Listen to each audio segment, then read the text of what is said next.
Well, I grew up in Brooklyn, which was itself an influence, and actually one that I couldn't trade and wouldn't trade. I lived in Manhattan till I was 26. I went to City College. I did my PhD at Columbia. And probably the most influential thing in my life was 12 years spent working in Coney Island. Be yeah, well, Coney Island, do you know Coney Island? Coney Island was the big amusement park in New York. And it had a long history going back to the 19th century. It was very, very much a kind of cultural icon for people on the East Coast. By the 60s, late 50s, when I started working there, it was a jungle. It was probably one of the most dangerous places that you could go if you were by yourself or if you went on the wrong street and so forth. And in fact, it finally closed down. I don't know if you remember, Joan, but there was a teenage gang riots that the cops couldn't control. They didn't have enough cops. And these gangs just went rampant in I think it was the late 60s, early 70s. And the cops just stood there and watched. And people were afraid to go down there after that. So, there were other things, economic things and so forth. But the deterioration, that was pretty dramatic. And I did it on purpose because I needed, number one, a summer job. And I wanted something relatively interesting. And I was a Jewish kid, yeshiva kid, sheltered, and I wanted to learn a little street smarts. So, boy, I learned that quick in the 10 years I worked there. And in fact, I like to tell people that my wife and I were the only people in our circle around Columbia that weren't beaten, robbed, raped, broken into, etc. And the reason was Coney Island. When I was in Coney Island, the cops taught me, if you're going to walk around in neighborhoods like that, carry an iron bar wrapped in gift wrapping. So the cops don't hassle you because they think it's a present, and you have the element of surprise. And, I wanted a dog. I suppose every kid wants a dog. And I asked my mother, can we get a dog? No, you live in an apartment. You know the line. So I said, well, can we at least go to the ASPCA in Brooklyn and look at the dogs? So we went in, and there are a hell of a lot of dogs there, of all sizes, shapes, It's, parenthetically, it always amazes me that people go out and buy pedigreed dogs when the proliferation of dogs that you can get in a shelter is infinite. And I know this stuff, the bullshit about, well, you don't know what you're getting when you don't know what you're getting when you have a kid either. That's part of the fun. And I've had dogs, I never even counted, Joan, but every dog I've ever had has been an adopted animal. And each one's fabulous. So we went in there, and I walked around, I looked at the dogs, and the guy, really nice guy, the attendant, and I said, what's going to happen to all these dogs? And he said, we're going to put them to sleep. And I said, yeah, but when they wake up, what happens to them? And he said, they don't wake up. I said, what do you mean they don't wake up? He said, what I'm trying to say in a nice way is we kill them because nobody wants them. And I'm looking around, and I don't know, 200 maybe animals that could have made the difference between happiness and misery for old people, for children, Put them to sleep. Nobody wants them. Jesus Christ, And my father had walked out on us when I was 4, and I knew what it felt like, in a way, not to be wanted, So I had a lot of empathy for these creatures, and I have a lot of empathy for people who are abused, children who are abused, and I'm lucky. I'm a tough guy. I'm really a tough guy. Um, as I grew up, I made myself into a strong, tough guy. I was bench pressing 500 pounds when I was 40, over 500 pounds. And I still lift with football. Um, and I don't take a lot of shit from anybody. I don't care if it's an administrator or somebody in the street, you know? Um, and I figured that's a gift and that's a skill, and I would like to deploy it on behalf of something that's really needy. I always had a thing for animals because they were vulnerable, taken advantage of, you know. I started at the vet school, sort of by accident. I went to Colorado because I wanted out of New York, and you could get land. Land for a New Yorker, you know. You know what a backyard in New York looks like. Yeah, postage stamp. So, you know, we went out and we got 14 acres with horses on it and all this kind of shit on a lake, you know. You have to be a zillionaire to live that way in the East. So we really liked it. And the first 10 years, I just thought of myself as a missionary, bringing education to the provinces. Now, my mother had a lot of compassion for animals, a lot of empathy. And that was certainly an influence. Judaism, I was too busy rebelling against it. Still am. I went to a yeshiva. You know, I went to yeshiva. Not that we were religious, but since my mother was the custodial parent, she had to work relatively long hours. And, you know, she wanted me somewhere where it was safe, and my brother. And she found the longest school day was in the yeshiva. By the time I was 7, I was at war with them because they would do things. I don't know if you ever heard these stories, but they would do things like come in. We had a guy who was the sergeant of the Zion Mule Corps, which was a World War I British battalion made up of Jews from Israel, as much as possible from Israel. And he'd come in on a Monday and say, all right, who didn't go to the synagogue?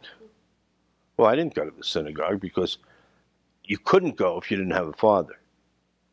You know what I mean? You didn't just walk in because people would hassle you. So, and anyway, I want to go to the fucking synagogue. So, I would raise my hand and he'd hit me across the face, you know, really hard. So I'm not a stupid kid, and I learned very quickly. I don't tell him I didn't go. So the next week he'd come in and say, so, you went, Rollin? I said, yeah.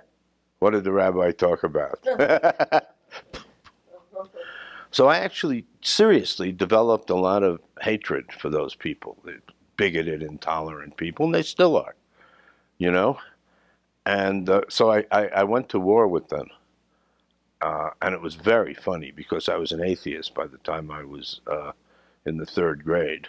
When I started doing the animal stuff was when the vet school asked me, after I was 10 years at CSU, you're teaching medical ethics as part of your service load. One of the first undergraduate medical ethics class, by the way. I always had an interest in that stuff. And my mother, who had never taken any philosophy, had taken medical ethics at Fordham.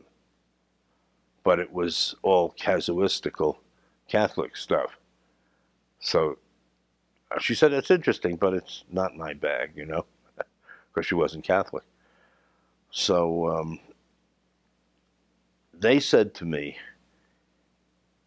the vet school, can you do the same thing for our vet students? I said, give me a book, I'll teach anything. What I didn't realize is there was no book. I ended up writing the book. And I thought, okay, it's hard to explain, John. I'm interested in animals. This is an opportunity to do something for animals. If we're going to do something for animals, we've got to elevate their legal and moral status in the eyes of the community and so forth, and not just get a handful of teeny boppers. You know, that's the last thing I wanted was a handful of teeny boppers. I want to be able to talk to the cowboys and, based on their own assumptions, show them that they believe that animals are owed much more than what they get. You see? And so I talked about judo, not sumo, using people's own force against them. It took me 2 years to figure this out. That there was, you know, Singer was writing in utilitarian point of view, and Tom Regan was writing in a Kantian point of view, and that all struck me as extremely artificial. So what I was puzzling over was, is there an ethic that we all share in our non-philosophical moments? You know? And it certainly isn't any this formal philosophical stuff. And it dawned on me that there's a very distinct ethic. We are partly utilitarian. We make our social decisions by reference to the general welfare. And yet we are also partially deontological in that we protect the individual's nature from being submerged by the general welfare, even when it's highly beneficial. Those are rights, you know?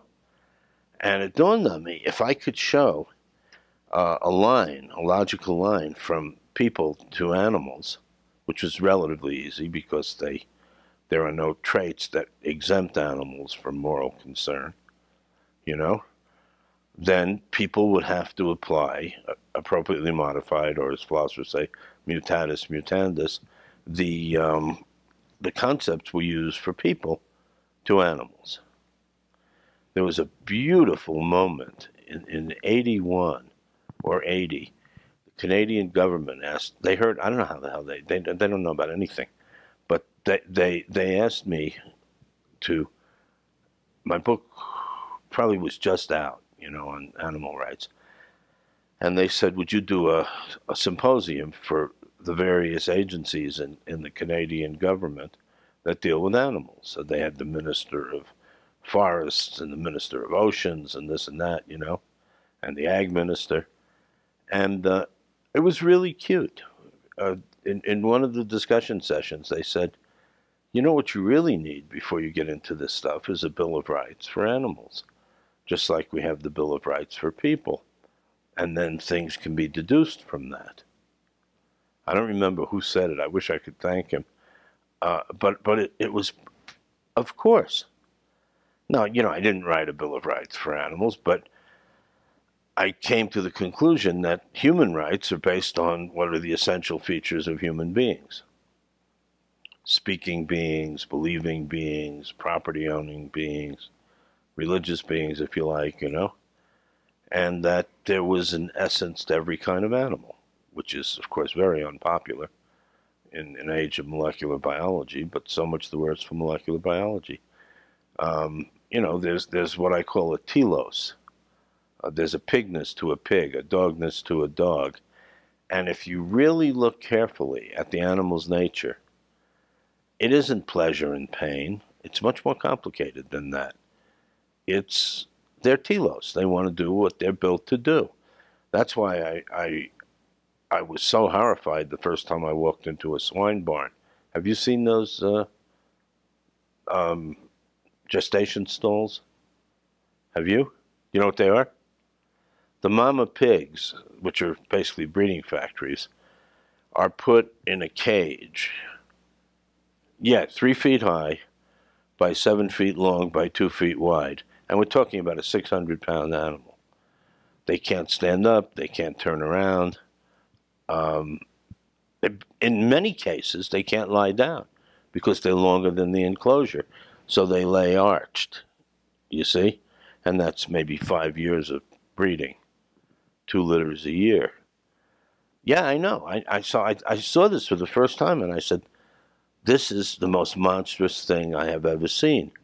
And it became a priority. And I make promises to myself that I usually probably can't keep, but I've been lucky so far. And I said, for example, I would restore the control of pain to the scientific community. Not restore, but reintroduce. And I said, I'm going to get rid of these fucking sow stalls. And in '08, I did, because I convinced Smithfield, the biggest pork producer in the world, that the customers despised them. And they said, "What do you mean by that?" I said, "I'll tell you what I mean. In fact, I will challenge you. Go out and poll your customers in the supermarkets, in the streets, in the restaurants, and ask them how many of them approve of sow housing of that sort." They said, "What are we going to find, according to you?" I said, "You're going to find 75% rejection." They called me up 6 months later, and they said, actually, it was 78%. 78% of the buying public doesn't like this. Why do we keep giving it to them? I said, good, you're where I want you to be. See, Plato said, and King practiced, you don't teach, you remind. You see? Animals have natures. That's what Aristotle called the telos, which is literally translated means a purpose or a final cause or what it does, you know? And Aristotle would further have said, it is what it does. I mean, a cheetah is an animal that hunts with great speed and blah, blah, blah, you know? And it occurred to me that again, part of what I said earlier, that the way to develop an ethic that's universally plausible is to say our obligations to animals are not to maximize pleasure and minimize pain in that utilitarian calculus and so forth, but it's much broader than that. And in fact, telos is more important to an animal than pain. And the great example of that are the animals that will chew their leg off to get out of a trap. In other words, they'll undergo, which probably is as bad pain as you can get, they'll undergo that pain so that their movements are not restricted. You see? And these are predators. Of course, predators are also prey. But still, it shows what singular prominence that has for an animal, you know, to be free. And we take these pigs, who, by the way, according to research done at Edinburgh, will cover a mile a day in foraging, and they put them in this thing for 5 years. So we got that done, you know? And it's another way of spiting the yeshiva, advocating for pigs. You'd see me citing Plato and Aristotle. And that's why I don't even call myself a philosopher, because they're philosophers. I teach philosophy. You know what I mean? Plato and Aristotle, and the great philosopher David Hume, who, do you know about Hume? Did you read Hume? Yeah. Okay. Well, you know, he was considered the greatest skeptic in English language philosophy, because he doubted the existence of body, the existence of mind, the existence of causation, the knowability of the universe. When everybody, you know, when Newton had published Newton's Principia, and people had written nature's wonders hidden all from sight, God created Newton, and then there was light. And that because we could describe these laws mathematically, they had mathematical certainty, which doesn't follow. To give you an example, a seesaw, if you have a 200-pound kid and you want to balance him with a 100-pound kid, okay, and he's got 5 feet on that side of the seesaw, you're going to need 10 feet to balance it. And people basically said things like, well, of course that's true. It's true because 100 times 10 equals 200 times 5. But that's not true. It isn't true because of the math. The math describes what you otherwise know to be true. You know, if the world started working differently and you needed an 8,000-pound kid to balance a 100-pound kid, it wouldn't show that 100 times 2 wasn't equal to 50 times whatever it is. You see? It just shows that's no longer applicable. So Hume, Plato, Aristotle, and some of the common sense philosophers. But Colorado State, the kids have looked the same since I got there in '69. They're wearing T-shirts, they're wearing jeans, you know. Girls are wearing T-shirts and jeans. There's no,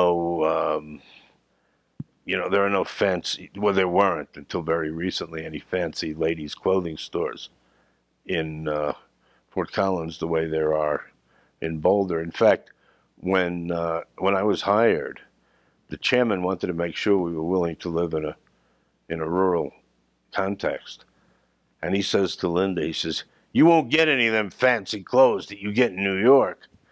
So I had visions of the philosophy department holding forth on a Cracker Barrel in front of a general store, you know, and Linda buying gingham and making her own dress. Frocks, that's right. Yeah.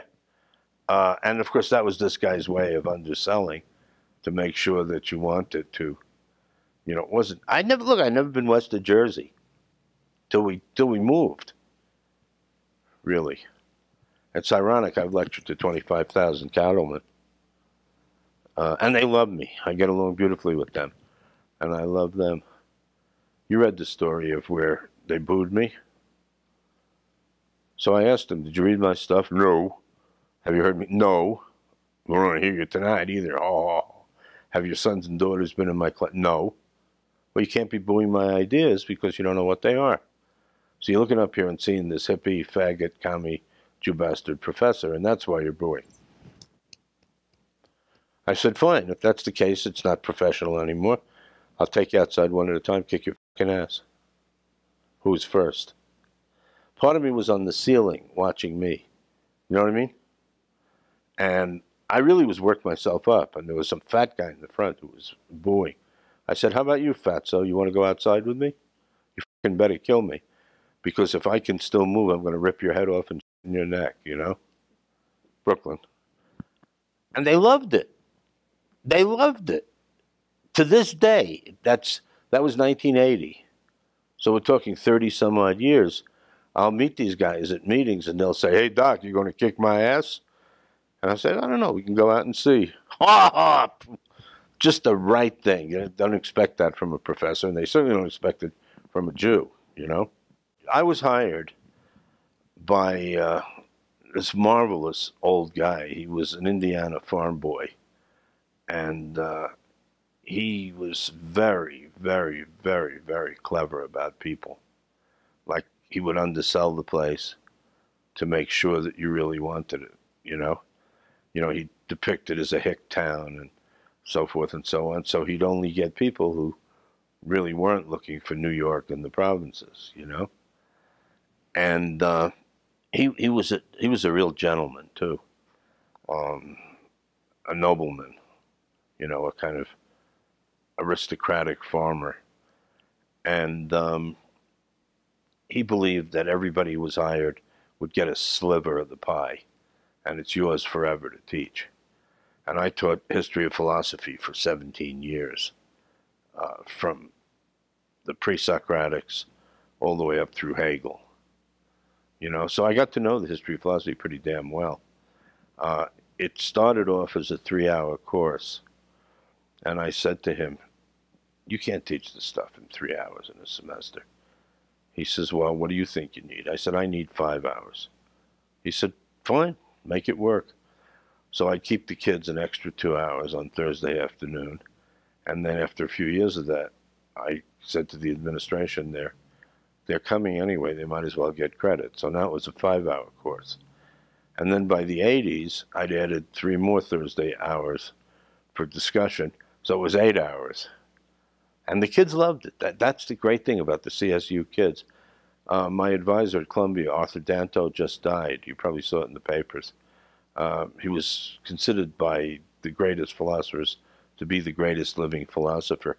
And he came to CSU to lecture one time on, he was an esthetician, on art and redoing the Sistine Chapel. Should we be doing blah, blah, blah. And he told me, he said, "I've lectured at Oxford, I've lectured at Heidelberg.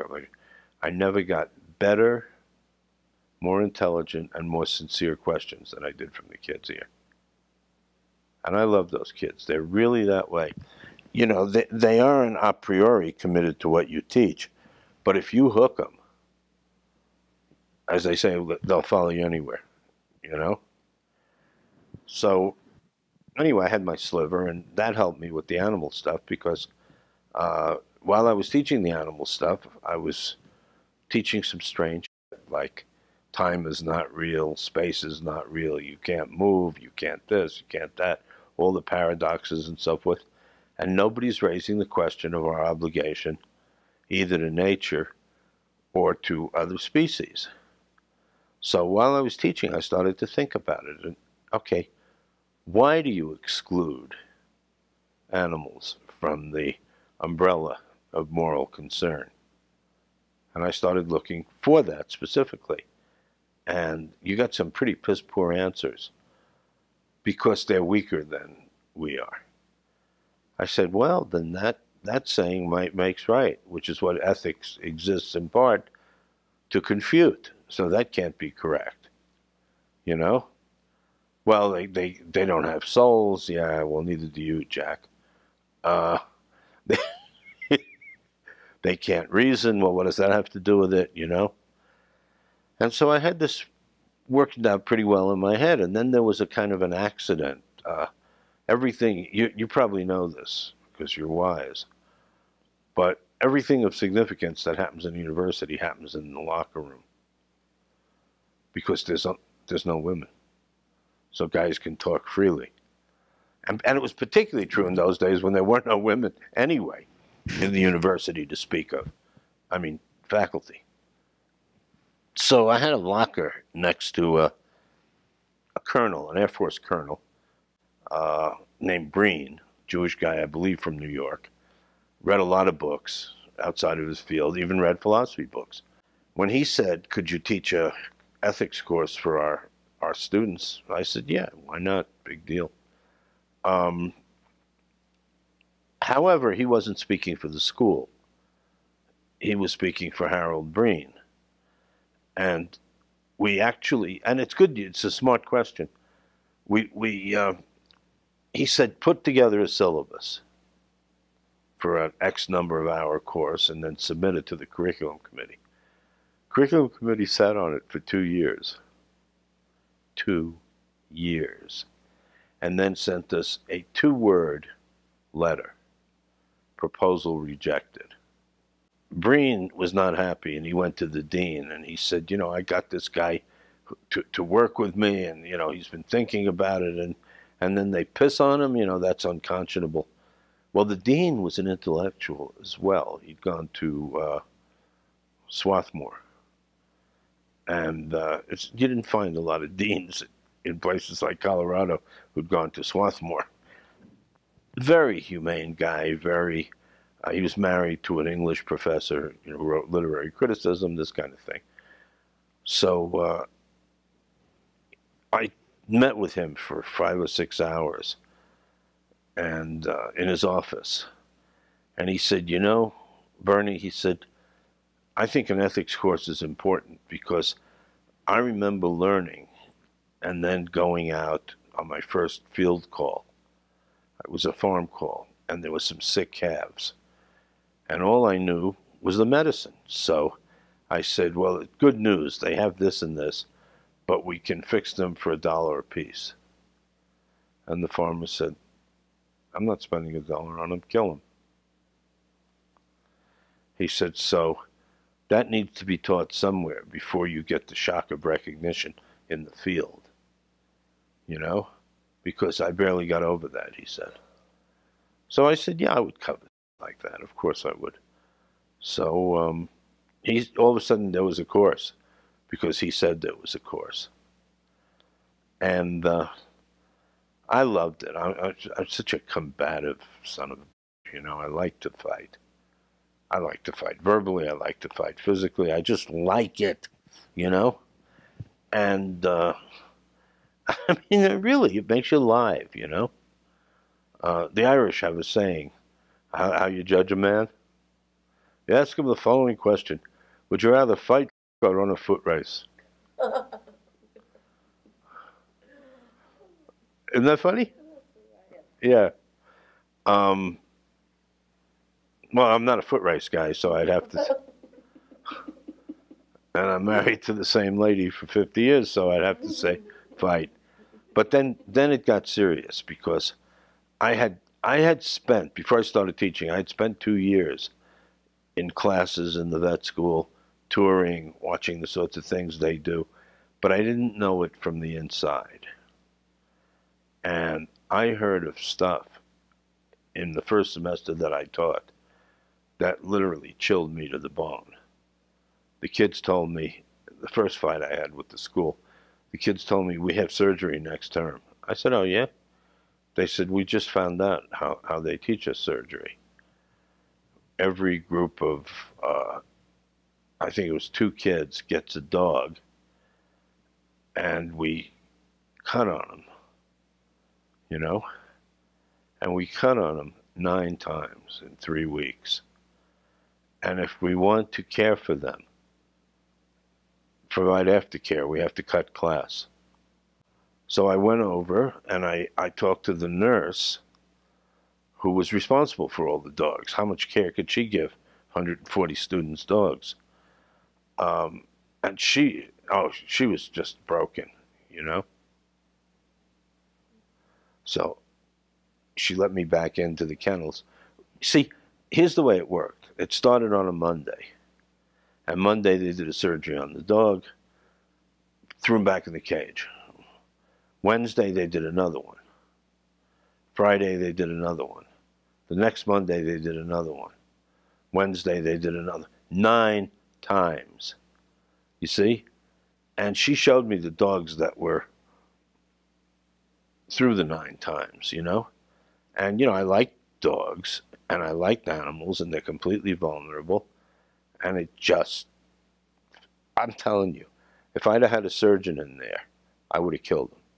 I've heard you say and read that you've said that animal ethics is based on pain, and it sounds like this might have been one of the, again, liminal moments for you in the formation of that belief. Could you talk a little bit more about that philosophy, and then I have a series of... Well, you sure. I mean, that was the Singer business, the utilitarian. I think it's based on much, much more than pain. I think, in fact, in the current lexicon of regulation, distress is much more important than pain, but nobody has the balls to define it. You see? And I've heard, I don't know if it's true or not, but I've heard that the USDA lawyers are now saying, well, it's been interpreted to mean you have to control pain and distress. What it really means is you have to control the distress that comes from pain. I wrote that. It's not what we meant. So these kids, this is a wonderful group of kids. It turned out to be one of those lucky historical accidents. It was the first class where they had more than a handful of women. They had 20% of the class, I think, was female. And they weren't just ordinary women. You know, obviously, if they'd been fighting to get into vet school, they had other careers, too. They climbed Everest on the weekends, you know what I mean? They were cinematographers, they were producers, they were, one was a professor of atmospheric science. They just couldn't get into vet school, you know? And they let in this first wave of women, and we had a bunch of Vietnam vets. And first of all, they were older, which makes a big difference. You're a hell of a lot more impressionable at 20 than you are at 30. You know, the cynicism hasn't set in. And if you were a soldier, you were that much more cynical. I remember, Joan, I was in Brussels about 6 years ago, and I had to meet with the USDA vet for Europe. And he was a guy about my age. He comes out, he says, oh, you're at Colorado State. I went to Colorado State. I said, when did you graduate? He said, 77. I said, you lucky bastard, you missed me. He said, what do you teach? I said, I teach ethics. He says, oh, yeah. And his whole face changed. He was sitting behind his desk.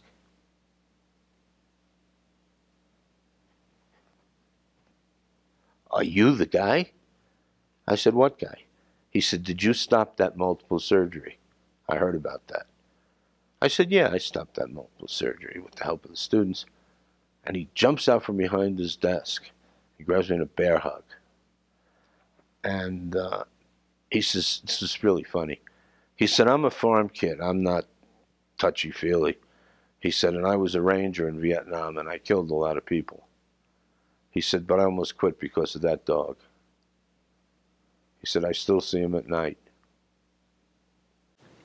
I read that one way you did end that multiple survival surgery practice was by, quote unquote, turning one's ideas back on them. And I'd like to actually hear, again briefly, but a little bit more about how you ended that practice. We were talking to the kids about these labs, and I learned not only about the surgery labs, I learned that there was a much worse lab.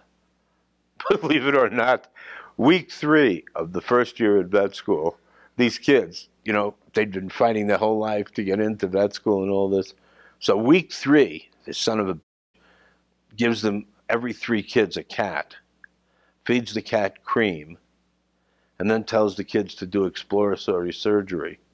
Week 3, they didn't know anything about anesthesia, didn't know anything about surgery, didn't know anything about anything. We just want you to cut the cat's intestines open and watch the cream get transported through the villi. The next week, that was the 3rd week of this discussion, the kids come in, and there was a guy from the Air Force who was approximately 12 years older than the other kids, give or take. And he greets me as I come in at 8 o'clock in the morning. He says, sir, I said, shh, shh, shh, please. I said, I'm a New Yorker. I didn't go to bed in New York till noon. Worked all night, so have mercy, you know. And he says, sir, we have a presentation for you. I said, really, what is it? He hands me a scroll, a rolled up scroll. And I said, what the hell is this? He said, it's a statement by 58 of us that we won't do it.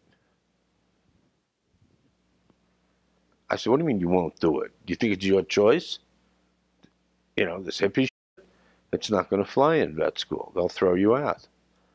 They said, well, we're not going to violate we're coming into this field to care for animals. And cutting 9 times is not caring. I said, you got a good point. They said, will you present it to the dean and make our case? And the dean was a pretty liberal guy. He ended up being the dean at Cornell for a bunch of years. But his reaction was extremely defensive. He said, you know, we've got 7 kids we turn away for everyone we take. I'll just throw these kids out and bring those kids in. And I said, hey, wait a minute, Bob. You put me in there to accomplish this. And now I've accomplished it, and you have to deal with it. And you don't deal with it by throwing the kids out. I said, I can see I'm not going to get anywhere with you. I'm going to call the New York Times. And I started making up headlines. Veterinary school shockingly uses animal 9 times to teach surgery. And he said, no, come back. We'll form a committee. I said, who's on the committee? He said, the students, the surgeons, you. I wasn't worried about the surgeons because I knew them from the gym. And I knew them as people, not as surgeons, you know. They were just regular guys, you know. So I went in to see 2 of them in one office, and I said, is that the only way to teach surgery? And they said, of course not. I said, is that the best way to teach surgery? They said, no, it's a terrible way. Do you think we like it? I said, I don't know, you do it. Yeah, but we do it because we don't have the budget to do it right. I said, this is a matter of money? Well, put it this way, Bernie. If we use 1 dog 9 times, we save 8 dogs. I said, that's not the point. Do you realize how fucking brutalizing you are to these kids who their whole lives have looked up to you as being on a pedestal? You know, as being the archetypal humane people? Oh, we never thought of that, you know, but we don't like it anyway. I said, well, what can we do? He said, get more dogs. But it was also clear to me what would happen if this got out in the media, you know. This was the late 70s, and for 20 years, the demography of veterinary medicine had changed from being primarily farm-oriented to being primarily companion animal oriented. Now, how in the hell are the citizens of the state of Colorado going to feel when they find out that their beloved vets are learning by doing a dog 9 times because it doesn't have an owner? You see, instead of finding them an owner. So the surgeons actually were very quick to convince, much more so than the administrators. And I said, you know, Pete, you didn't go into vet med to do this kind of thing, did you? No, hell no. You know? And so we got a solid core of the surgeons behind us. And then the committee started meeting when the term ended. And they adopted a policy of single surgery with the kids graded on aftercare. I know that you've talked about how in these years, the late 70s, there was a denial of pain in animals. No question, still there. And that there was also this failure to use analgesia. And I'd like to hear about, you've told us these anecdotes about both the multiple surgeries in dogs and the milk cats, the cream cats, but can you tell us how you set out to change that mindset, that denial of mind in animals, that denial of animal consciousness and its knowability, and the whole issue of what moved the veterinary profession to use analgesia in animals? That was the one tightrope I had to walk. They were always testing me on my science to try to catch me, to discredit me, you know? And I wouldn't let them. So I knew a bunch, and I read everything there is to read about anesthesia and analgesia. There wasn't much to read, you know? I mentioned Dave Neal, I mentioned Harry Gorman. I mean, Harry was probably the most prominent veterinary surgeon of the 20th century. He had been chairman, he'd been president of the AVMA, highest ranking vet in the military, blah, blah, blah. And when he started working with me, it was like somebody opened a spigot. You know, he'd always used analgesia himself, but he knew the field didn't, and it bothered him. So we started talking about it, and we both started talking about it with Dave, who had been a lab animal vet in Britain, Canada, and the US, and knew nobody did it right. The Animal Welfare Act, which had passed in 69, 66, yeah, I mean, that it was like a sex manual that talked only about foreplay. It disavowed any concern with the actual conduct and design of research. And so things like analgesia didn't enter into it. Now, there was a requirement that you use appropriate analgesics and anesthetics, but that could be satisfied by saying we didn't deem it necessary. So we wrote up the concept of the Animal Care Committee, based in part on the Canadian system, based in part on the Human Subjects Committee system, based in part on what we considered would work and what wouldn't. Waxman said, prove to us that this is needed. I said, how do I do that? He said, well, you mentioned the lack of analgesics being used. I said, yeah. He said, well, prove it. I said, how in the hell am I going to prove it? I said, I got calls every month from technicians and students who say it's horrible. The animals are crying, it's bad science, blah, blah, blah. If something is used in science, it's documented. There's papers. You see? So I literally ran to, as soon as I could, to the medical library, agriculture library, you know. Yeah, the USDA. Right. And I had a friend there who was a librarian. And I said, listen, can you do a literature? Of course. Do a literature search, analgesia for laboratory animals, and one on analgesia for animals. You know what he found for laboratory animals? 2. One said there ought to be papers, and the other one said we didn't know anything. And I said, I love you. And there it was. There was the proof. And by the way, nobody would refute that. You can go and ask people in the field. The vets weren't even taught analgesia.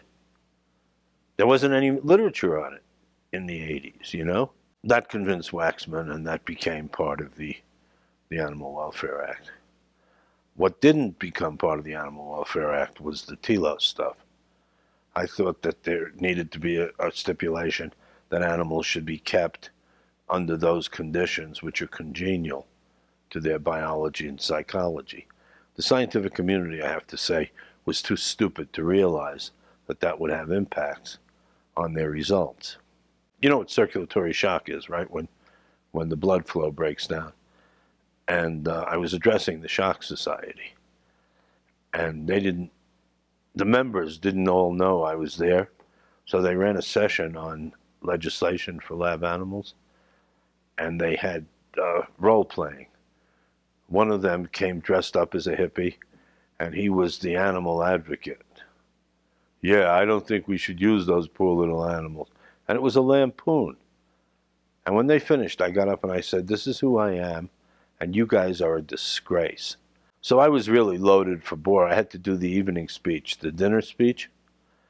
And fortunately, one of the young scientists told me that when they submit a paper in Shock, and the name of the journal was Shock, you're not allowed to use any analgesic.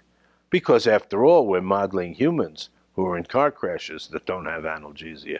I said, well, I think it's noble that you control for all these things that are going to deform your variables, like anesthesia. Tell me, do you control for what Gertner showed in Hanover? And they said, who's Gertner? I said, hey, this is your field. But even I know this, that, you know, the Gertner results, they're wonderful. You take two groups of rats, identical white rats, and you do nothing to them for 6 months, except you move the cage. One day you come in and move the cage, and if you take the blood sample within between 40 seconds and 45 minutes, there's a shock profile. I said, you guys control for that? Control for the noise? Control for the personality of the technician? Do you control? How dare you, in the name of just decency, withhold analgesia? It was so dramatic. The president of the society got up and said, I'm glad you raised that. I was about to announce a new policy for the journal that from now on will only take anesthetized animals. I said, how decent of you. And I shook his hand on stage, you know, white man. So that was good. See, and this is the important part of my last 20 years of work. Scientists aren't just trained in science. They are mindful with ideology, just like the Nazis were. Did you read Goldhagen's book, Hitler's Willing? That's a book you should read, Hitler's Willing Executioners. Goldhagen himself told me that if you wanted to run the Holocaust with psychopaths, how many would you need? It turned out that the German government computed this. You'd need 50,000 psychopaths during World War II. And it's hard to believe there are 50,000 psychopaths running around. So how do you explain it? Well, regular people did it. Well, how do you explain that? They were mindful. Going back to the 1600s, Germans were taught that Jews were germs, rodents, pestilence. They brought society down, you know? You see, Heidegger said that too. You know, and that a doctor, this is most important, this is in the guy who wrote the Nazi Doctors. Lifton wrote that, and did research, that how they trained medical students, and they learned this stuff that, what's his name learned too, the ethologist, Konrad Lorenz, that defective people and Jews and Slavs and Gypsies, and, you know, these were all to the body politic what germs were to the individual body. They eroded the Macht, you know, the power and the might of the German people, you know? And they believed this. I have one book with Oxford, one book with Cambridge, talking about things like the following. The head of the AAAS, when there was a series of cheating episodes, said when those people cheat, they're temporarily insane. No scientist can cheat. You know? What horse, you know? And I suppose no scientist can sexually harass, and no scientist can do drugs. But the worst thing is, to cut to the chase, is young scientists were taught that science had nothing to do with ethics. You are importing ethics into science where it doesn't belong. And that's patently false. How can any human activity have nothing to do with ethics? You see? And that's what the kids were learning. I mean, I taught from a biology textbook that said science had nothing to do with ethics. I have colleagues who are still saying, well, we can't really know an animal feels pain. And I love that one because I say, well, aren't you doing pain research? Yeah. Aren't you using animals? Aren't you extrapolating it to people? They can't have it both ways. But that's typical of ideology. You know what I mean? People who are racist, people who are sexist, people who are anti-Semitic, you know, they got split brains. August 12th at Cambridge, scientists admit animals probably conscious. That says it all. The probably that's put in there for, or I give a speech one time. You know this, you've heard this more times than I've had hot dinners. They'll say, well, the animal then displays pain or grief. And I once gave a speech that began, what I want to do for you guys is get rid of the scare quotes. Because they are displaying pain, they are displaying grief, they are displaying boredom, they're displaying fear. And for some reason, because they don't know what a philosopher is, and they think it's some sort of, you know, combination of a rabbi and a priest, I'll get scientists who come into my office and confess. Seriously. They'll say, very common is, I did things when I was young to get where I am that I'm ashamed of. You've heard it, you know? And I see what it does to them, you know? It'll kill you. It can really kill you. It can certainly destroy your soul and your health. You know what I mean? If you, at some level of consciousness, are believing that you shouldn't create cancer in any living thing, because you're trying to cure it, you know what I mean? And you do that and deliberately impose cancer, it's going to cost you. And especially when the results are very noticeable. I have a friend who creates epilepsy in animals, and it really bothers him. I've heard it said that so many animals are wasted because they're bred but never used in laboratory science.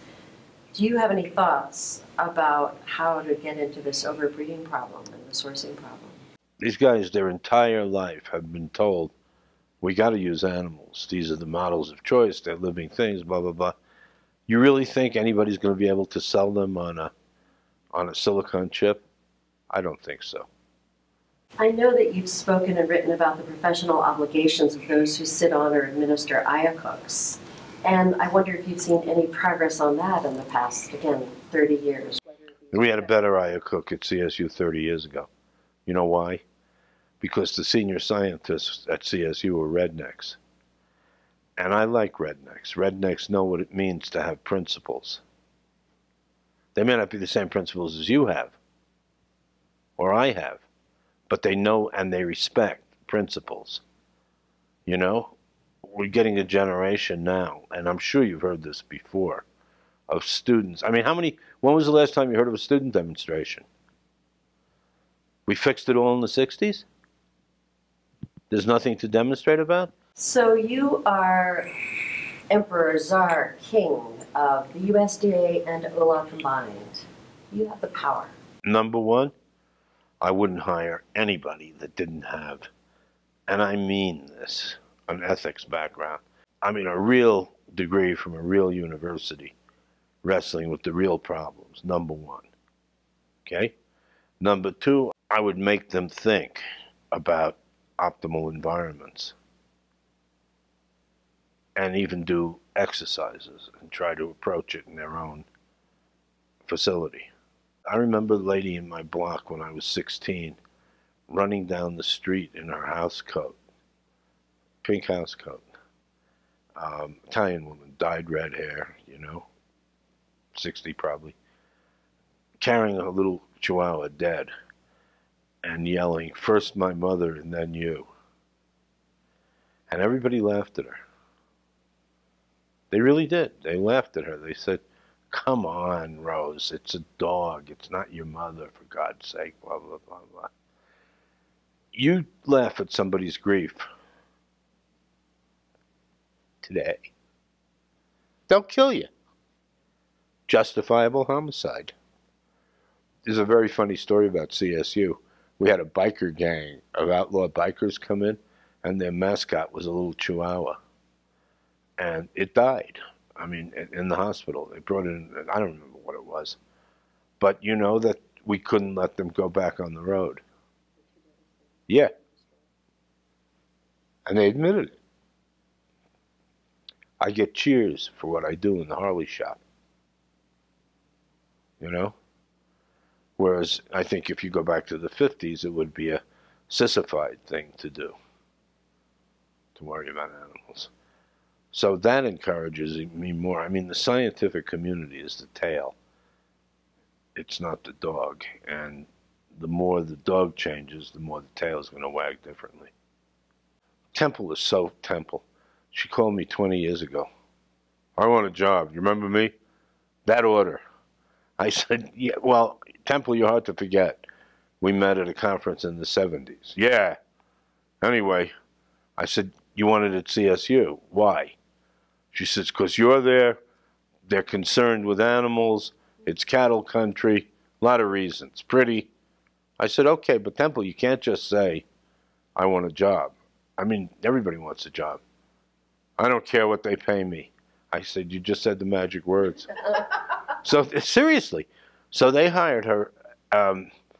They paid her quarter time for almost full-time work because they could, and she doesn't need the money because she lives not high on the hog, and I think she has family money. So I got Temple this. They cobbled together the quarter-time position between vet med and animal science, and they're bragging on her, except to her face, And I remember, this is so vivid. I was up in Cody, Wyoming, and there was this cowboy who said to me, "Hey, Doc, the hell does it take to be a full professor at CSU?" I said, "Why are you asking me this?" He says, "Because if Temple's an assistant, I want to know what a full professor is." I said, "Temple's an assistant?" She'd been there by 8 years then. And I said, "That's unacceptable." He said, "That's what I'm trying to tell you." So I went back and beat on the animal science department, and they promoted her. I wish people would look into their own hearts.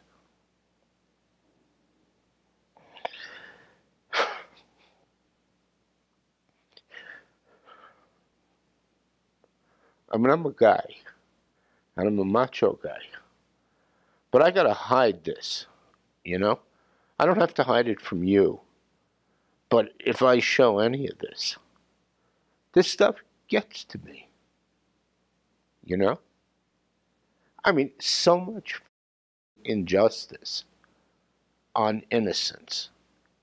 And it's not just lab animals, it's children.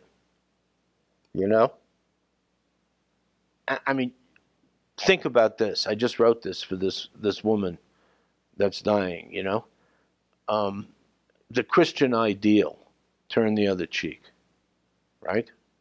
I always tell the cowboys, you guys don't want to be Christians, you want to be Jews. Because it says in the Talmud, if somebody comes to get you, you get them first.